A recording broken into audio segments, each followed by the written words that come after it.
আসসালামাইকুম। প্রতি বছরের ন্যায় আমাদের বড় ভাইদের উদ্যোগে ঈদের দিন বিকেলবেলা একটা অনুষ্ঠান হয়। অনুষ্ঠানে অনেক খেলাধুলার আয়োজন করা হয়। সেক্ষেত্রে আমাদের এলাকার মুরব্বীদের নিয়ে খেলা থাকে, ছোটো বাচ্চাদের নিয়ে খেলা থাকে এবং এলাকার মা বোন এদেরকে নিয়েও খেলা থাকে। তো সেক্ষেত্রে আজকে যে খেলাগুলো হয়েছিল, এখানে আপনার আমি এই যে লাঠি দিয়ে বল বাড়ি দেওয়া এটাই ভিডিও করতে গিয়েছিলাম। তো আপনারা যেমনটা দেখতে পাচ্ছেন, অনেকগুলো প্রতিযোগিতা দেওয়ার পরে কেউ এই বাড়িটা লাগাইতে পারে না। সেক্ষেত্রে আমি এটা নিয়ে আর আগে একটা ভিডিও দিয়েছিলাম। এখানে 2-3 জনের ভিতরে কিন্তু একজন বাড়িটা লাগায়। তো এরকম করে প্রতি বছরই আমরা এই আয়োজনটা করে আসতেছি। গ্রাম বাংলার ঐতিহ্যবাহী এই ঈদের দিন বিকালের এই খেলাটা আমরা আয়োজন করে থাকি এবং সে সারাদিন খেলাধুলার পরে আমরা রাইতে একটু খিচুড়ি এগুলো আয়োজন করে সবাই মিলে একসাথে মিলেমিশে খাই। এটাতে অনেক ভালো লাগে।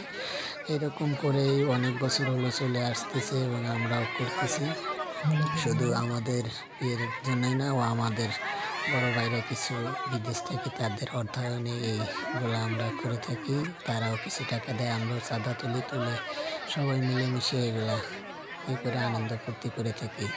তো এখানে অনেকজনই বিনোদন পায়। আমাদের এখানকার যত এই যে মা বোন সবাই ভাই বাপ ভাই সবাই আসছে এখানে এই খেলাটা দেখে এবং বিনোদনের সাথে সবাই মজা করে।